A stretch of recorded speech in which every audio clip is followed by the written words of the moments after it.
The church was silent that evening, silent in a way that almost felt unnatural. Candles flickered against stained glass, their flames bending gently with the draught that slipped through the tall, ancient doors. People prayed in whispers, heads bowed. The world inside was at peace, and then the doors creaked open. Every sound in the room seemed to vanish. Every prayer paused mid-sentence. A cold hush fell, as if the very walls recognized the man who had just stepped inside, John Wick.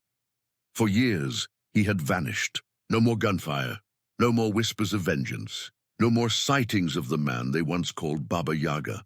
Some believed he was dead, others prayed he was, but no one truly expected to see him again, especially not here, in a house of God. He didn't storm in like the assassin they remembered.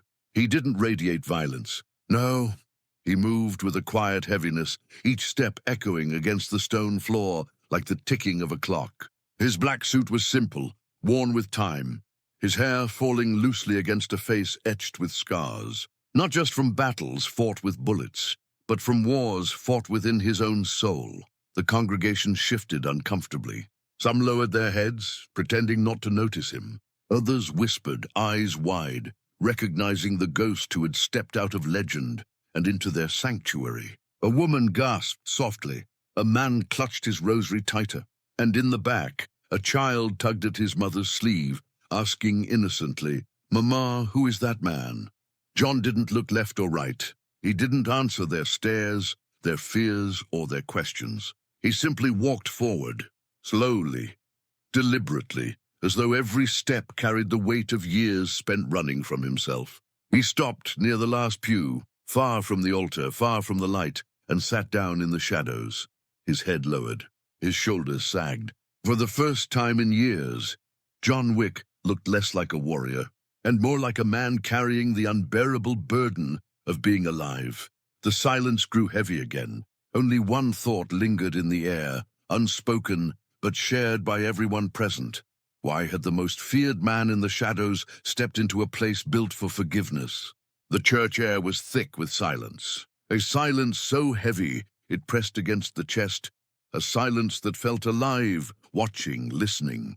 In the last pew, John Wick sat unmoving, his tall frame folded into the shadows, as though the darkness itself welcomed him back.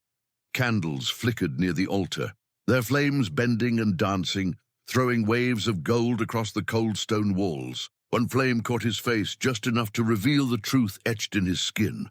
Not the face of a monster, nor of a saint, but of a man torn between both. A face lined not just by scars from blades and bullets, but from grief, from time, from nights that never seemed to end. He didn't kneel. He didn't fold his hands like the others. Instead, he sat with his elbows resting on his knees, his hands clasped together tightly, not in prayer but in restraint. His breathing was slow, controlled. Yet anyone watching closely would see the tremor in his jaw, the storm pressing against his calm exterior. For John, this was not his first time in a church. Years ago, when he buried the only woman who ever made him whole, he had walked these same aisles. Back then, he stood by her coffin as bells tolled overhead, staring at the crucifix with a bitterness he never voiced. How could a God who gave him love tear it away so soon? That memory struck him now like lightning. He blinked once slowly, as though trying to push it away. But the candles betrayed him.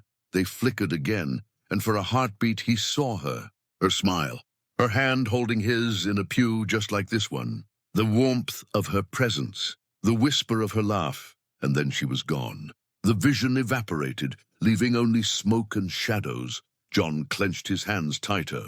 For years, his world had been reduced to two things, violence and survival. But here, in the silence of the church, all the noise of gunfire and bloodshed seemed to echo louder than ever before. The walls around him weren't made of stone anymore. They were built from the voices of the men he had killed, the faces of the ones who begged for mercy.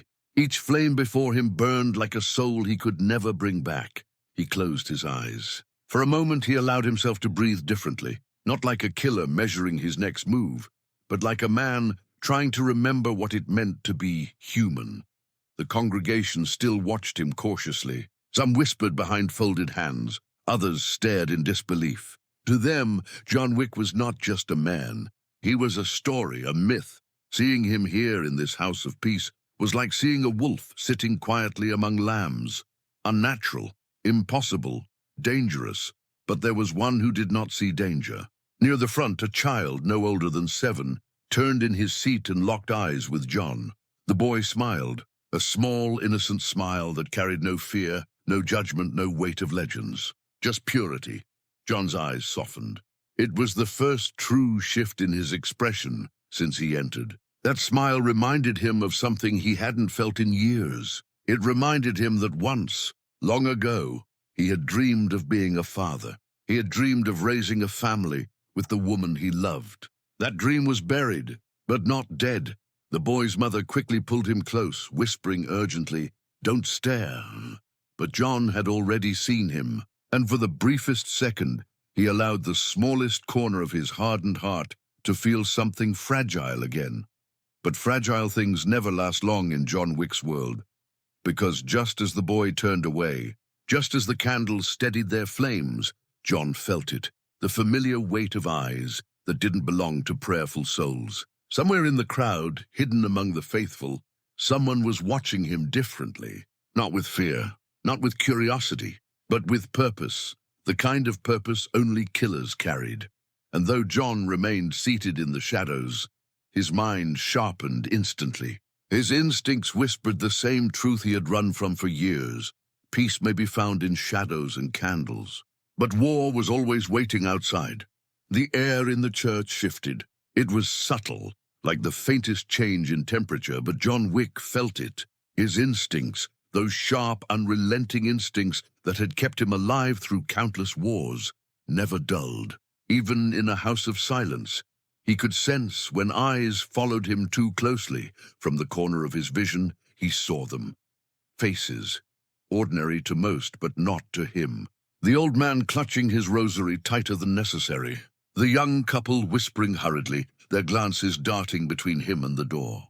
The priest near the altar, frozen mid-sermon, unable to continue after recognizing the ghost in the back pew.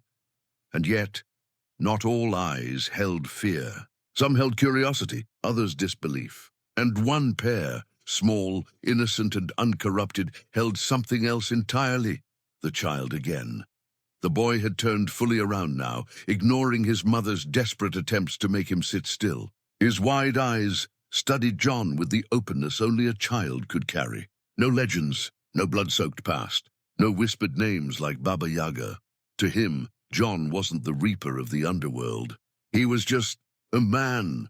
The boy tilted his head slightly, as though trying to understand why someone so powerful looked so impossibly sad. John met the gaze, and for a fleeting moment, the world around him blurred, the whispers, the fear, the tension.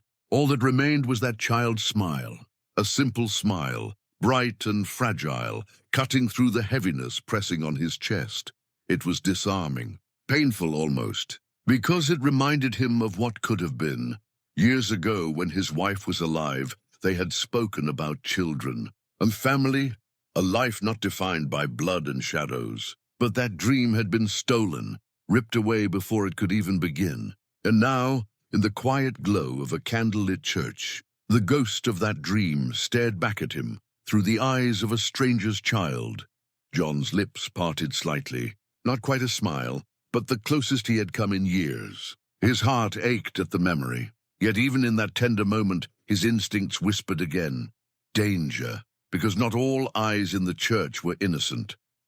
2 rows ahead, a man shifted uncomfortably.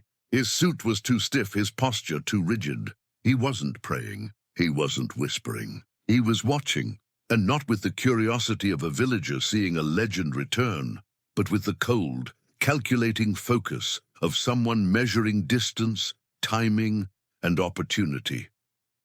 A professional.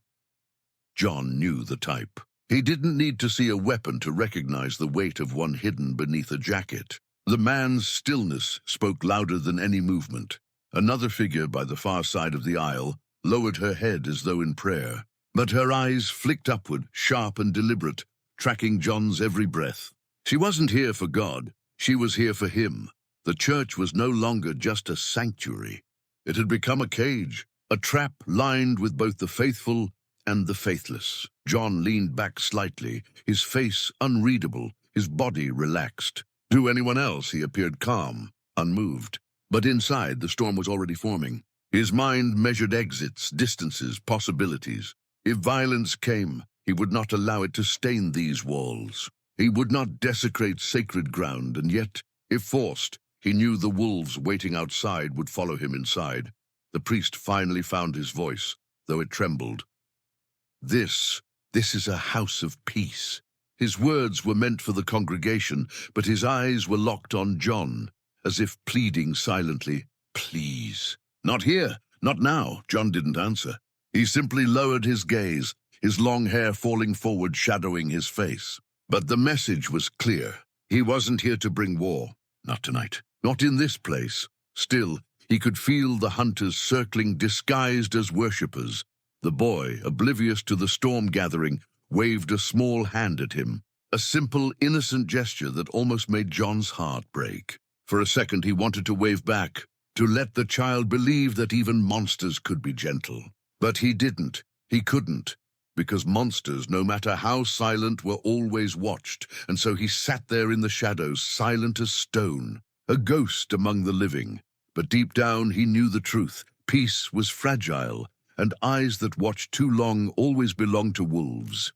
The wooden door of the confessional creaked softly as John Wick stepped inside. The small booth smelled of old varnish, candle smoke, and dust, like secrets that had been buried here for centuries. He closed the door behind him and sat, his tall frame folding into the narrow space. Across the thin screen, the priest adjusted himself nervously. His hands trembled as he clutched his stole, for he already knew who sat in the shadows before him. Silence stretched between them, heavy and suffocating. Then, finally, John spoke. His voice was low, rough, almost broken. "Bless me, Father, for I have sinned." He paused, the words foreign on his tongue. "Though sin doesn't begin to cover what I've done," the priest swallowed, uncertain. "The Lord listens to every soul that seeks his mercy." John's lips tightened. He almost laughed, but it came out as a sigh. "Mercy, that's something I never gave, and something I don't deserve." His hands clenched together, knuckles whitening. Memories flooded in, gunfire in hallways, screams in the dark, blood spilling like water, faces, hundreds of them. Some he killed in anger, others in duty, many in cold silence. Their voices still echoed, haunting him in every sleepless night. "I've taken more lives than I can count, Father," he said, his tone sharper now. "Men, women, anyone who stood between me and survival. I stopped keeping track a long time ago." The priest listened, his face pale, but he did not interrupt. John's voice grew quieter, more fragile. "I thought leaving that world would free me. I thought her love would save me. For a while it did." His throat tightened. He could almost see her again, her soft smile, her hand brushing against his cheek, the way her laugh could quiet the storm inside him. But then she was gone. "And when I buried her, I buried the last piece of my soul with her." The booth fell silent again. Even the church seemed to hold its breath. John leaned forward, his face hidden in the shadows of the screen. "I don't come here asking for forgiveness, Father. I know better than that. Some sins don't wash away. Some debts can't be cleared. I came here because I needed to say it out loud. Because silence has been killing me slower than bullets ever could." The priest finally spoke, his voice trembling. "Every man carries a cross, my son. Even the heaviest burden can be laid at God's feet." John shook his head slowly. "Not mine. My cross is made of bone, and I've carried it so long, it's part of me now." For a moment the priest had no answer. The only sound was the faint crackle of candles outside. John's voice dropped to a whisper, almost pleading. "Tell me, Father, can a man like me ever be forgiven? Or am I already damned?" The priest pressed his hand against the screen, though he knew the man before him could not be touched by words alone. "Only God decides who is beyond saving." John closed his eyes. He wanted to believe that. He truly did. But deep in his heart he felt the truth. Salvation was never meant for men like him. The booth grew silent once more. Then from somewhere beyond the walls, a sound echoed faintly. Not prayer, not the rustle of robes. Something darker. Footsteps, and John Wick knew. The shadows had followed him even here. The church was still. Too still.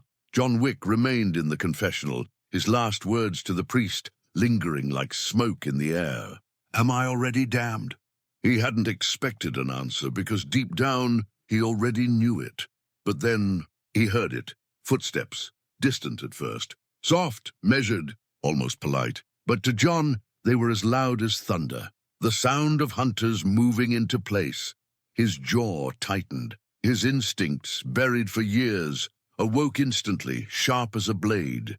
He rose slowly from the booth, his hand brushing against the wooden panel as though steadying himself. The priest leaned forward, concerned. My son, is everything all right? John didn't answer. His eyes were already scanning the church. The candles flickered violently, disturbed by a sudden draft from the entrance. The great doors, so heavy they rarely stirred, now trembled on their hinges. Outside, in the velvet darkness of the city night, shadows moved. Men, figures cloaked in silence, slipping from one patch of darkness to the next. Their breath fogged faintly in the cool air as they spread around the church, like wolves encircling prey. The city itself seemed complicit. The neon lights from nearby streets did not reach this block. The hum of traffic dulled. Even the air grew colder, heavier. Inside, the congregation felt it too. Though they couldn't see the danger, unease rippled across the pews. A mother pulled her child closer. An elderly man glanced nervously at the doors. The pianist, who had been softly rehearsing hymns, stopped playing altogether, his fingers frozen above the keys. John stood in the shadows near the back, his figure almost blending with the darkness. His breathing was calm, but his eyes, sharp, unblinking, tracked every movement, every sound. He had lived long enough to recognize the rhythm of killers preparing to strike. The priest, voice trembling, whispered, "You're being followed, aren't you?" John didn't respond. But the silence was answer enough. From outside came the faint metallic click of weapons being readied. Blades, suppressed pistols, tools of a trade John knew all too well. The church bells, as if sensing what was to come, tolled once in the distance. A deep, resonant sound that rolled across the city like a warning. Inside, John finally moved. He stepped out from the shadows and walked down the aisle, his footsteps echoing against the ancient stone floor. The congregation parted instinctively, some lowering their eyes, others watching him with dread curiosity. At the doors, the heavy wood shuddered again. A gust of wind forced them open slightly, just enough for a single figure to slip through, a tall man, dressed in black, his face hidden beneath the hood of a coat. He paused, scanning the room, then fixed his gaze on John Wick. The room froze. The tension was suffocating, pressing down on every chest, tightening every breath. John's eyes locked with the intruders. No words were exchanged. None were needed. Both men knew what this was. The hooded figure gave the slightest nod, an unspoken signal. And from the shadows outside, more figures began to advance. Their movements were precise, disciplined, terrifyingly patient. The congregation gasped. Some clutched their rosaries. Others began to pray. A child whimpered softly, his mother whispering frantically to hush him. But John Wick, he simply stood there, still, calm. He had come here seeking forgiveness, maybe even peace. Instead, the past had followed him, crashing through the fragile sanctuary he had chosen. The priest whispered desperately from behind the confessional, "Please, not here. This is holy ground." But John knew better. To men like these, there was no such thing as holy ground. His lips parted, his voice low, almost a growl. They shouldn't have come here. And in that moment, the entire church seemed to hold its breath. The battle that had been waiting in the shadows was about to begin. The church doors groaned as they swung wider. A rush of cold night air swept down the aisle, snuffing out a row of candles. Darkness deepened, broken only by the dim glow of stained glass windows. John Wick stood at the center of it all, motionless, silent, yet radiating the kind of energy that made every heart beat faster. The hooded man stepped forward. Behind him, Shadows poured into the sacred hall, figures armed, disciplined, eyes locked on their target. The congregation gasped in terror, some scrambling to the sides, others frozen, clutching their crosses as if they might shield them. The priest's voice rang out, desperate and broken. "This is the Lord's house. You cannot—" But the intruders did not listen. To them, this was no longer a church. It was an arena. John exhaled slowly, his jaw tightening. He had not wanted this, not here, not in a place meant for peace. But the storm had found him, and John Wick never ran from storms. The first man moved, swift and sure, drawing a blade. He lunged, and in that instant, time fractured. John twisted aside, seizing the attacker's wrist, the knife flashing past his ribs. In one fluid motion, the blade was turned, redirected, driven into its owner's chest. The man collapsed silently. Chaos erupted. The church filled with the thunder of footsteps, the metallic gleam of weapons, the muffled cries of the innocent pressed against cold stone walls. John moved like a shadow within shadows. Every step was calculated, every strike precise. He seized a fallen weapon, disarmed another attacker with bone-snapping force, and hurled him against a pew that splintered under the impact. The priest, trembling, ducked behind the altar, whispering prayers that blended with the sounds of violence. A mother shielded her child with her arms, eyes wide with horror, as John fought not just to survive, but to protect. Though he would never admit it, every movement carried that silent vow. No innocent life would be taken tonight. But the assassins kept coming, more and more. The church became a storm of steel and shadows, of flickering light and blood on ancient stone. John's breath grew heavier, sweat mixing with the faint dust of shattered wood and stone. His body ached, but his mind was sharper than ever. Each strike, each throw, each counter was the rhythm of a man who had lived his whole life on the edge of death. One attacker fired a silenced shot, the bullet grazing John's shoulder, tearing fabric and flesh. He winced, but pressed forward, his hand seizing the gun and turning it back, ending the threat with brutal precision. Blood pooled across the sacred floor, mingling with candle wax and holy water, spilled from shattered vessels. To any other man, this would have been sacrilege. To John, it was inevitability, and yet, even as he fought, his mind wavered. Between each strike, he saw her face, his wife's gentle smile, her eyes that once softened his rage. For a heartbeat, he questioned everything. Was he still the man she believed in, or just the ghost the world whispered about? Another blade cut across his arm, dragging him back to the present. The storm did not allow doubt. It demanded action. One by one, the intruders fell, their shadows collapsing into silence. The church grew quieter with each body hitting the floor, until at last only one remained, the hooded figure who had first entered. He stood at the far end of the aisle, watching, unmoving, as if measuring John's soul through every drop of blood spilled. John's chest rose and fell, his breaths deep, steadying. His eyes locked on the man. Finally, the hooded figure spoke, his voice calm, deliberate. "Even here, you cannot escape what you are." John said nothing. His silence was louder than words. The man tilted his head. "You seek peace in houses of God, but peace will never seek you. You are not a pilgrim, John Wick. You are the storm itself." The words echoed through the hollow sanctuary, heavier than any bullet. John stood still, his face unreadable. The storm around him had ended, but inside it raged louder than ever, and as the last candles flickered, their flames trembling as though afraid, John Wick turned slowly toward the doors. He did not speak. He did not pray. He simply walked into the night the shadows would follow. They always did, because John Wick was no longer hiding. He had become what he feared most. He was the storm.